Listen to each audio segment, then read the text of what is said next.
Hey guys, today we're going to take a look at some filters we got for these guys, the Mavic 2 Zoom and Mavic 2 Pro.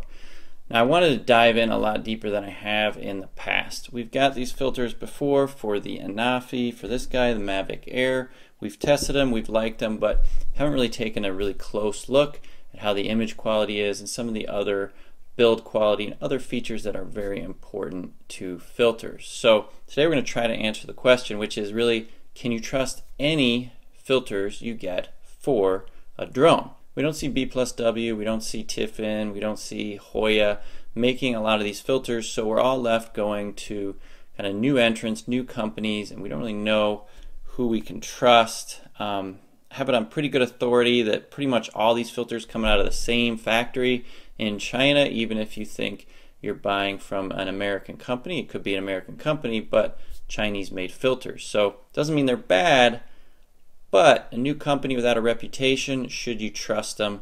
We're going to take a deep dive today and look at these. Today we're going to look at build quality. Does it look like they're good? Can I get them on and off the drones? That's an important thing. Some people have been complaining about that with some of the filters out there. Another one is the quality of the glass, the quality of their coatings. Are these filters going to be degrading the quality of my image? Next up, are the polarizers working? Do they actually polarize the light? And is the orientation designated on the filters correct? The answers might surprise you. We're going to take a detailed look at the accuracy of the ND filters. So I'm going to take a bunch of pictures of this little scene right behind me here, and we're going to just put on different filters, different ND filters, and see if the exposure settings to adjust match accordingly. Sometimes they do, sometimes they don't. Finally, we're going to see if these polarized filters actually stay in the correct orientation, the CPLs, when you're flying around, or do they jiggle loose on you? We're going to see how reliable these things are. So stay with us. We're going to try to answer the question, can you trust these Chinese-made filters? We'll be right back.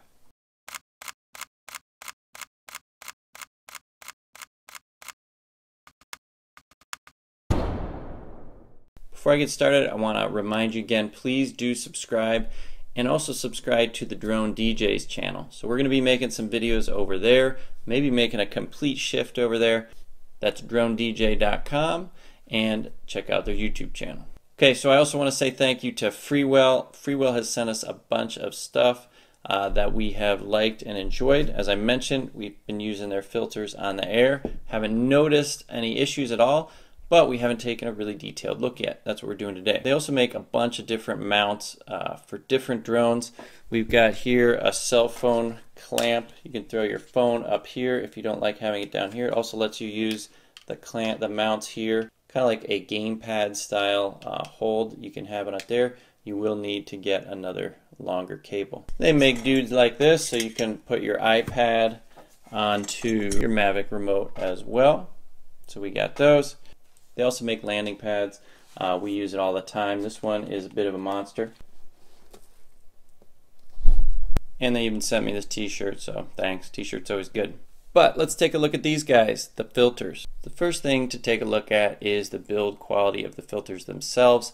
They do look good. The metal on the back of the Pro is a little different than stock.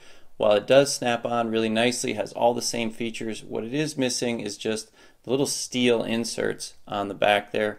They're just using aluminum, so it may wear out after a while, but it is hard anodized aluminum, so I imagine they're going to hold up well. Maybe after 1,000 times taking it on and off, it might wear out, but I'm not too worried about that. I don't know if any of the other companies are putting that little steel insert like you get on the stock Hasselblad piece of clear glass that you get on the back there. But not too big of a deal. The quality of the machining, the quality of these parts looks top-notch. On the filters for the Zoom, you will notice the threads look a little more grainy looking, not as smooth and machined, but they did all fit. All the filters fit fine. While the quality doesn't look quite as nice, at the end of the day they work. I don't have any issues putting them on my Zoom. So the quality of the glass. Hard to judge exactly what coatings are being used. Any company can say they're using all kinds of different coatings. Are they really? Hard to tell. All I can say is smudges, removing them, wiping them down. I'm having no issues with Freewell filters at all. Doesn't seem to be a problem. Alright, so let's take a look at image quality. I'm going to put up a couple of comparisons here. First, let's take a look at the stock glass from DJI compared side by side with the polarizing filter. As you can see, I'm going to zoom in on the motor of the Typhoon here, not seeing really any difference. Let's also compare the ND4 on the Mavic 2 Pro.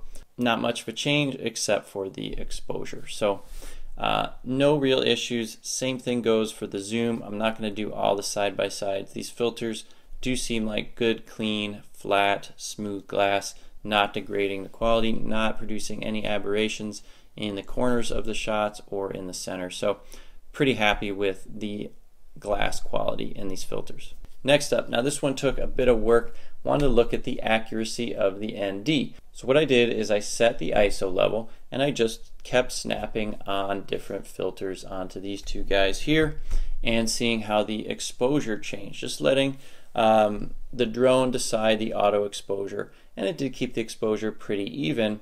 And then I basically just graphed that and what you would expect to get from an ND versus what you actually get. Now what's interesting is the zoom filters did quite well, basically a perfect match, and they included a bunch of filters, polarized and not polarized. Even the polarized ones, their ND rating seemed to match exactly with what they should be.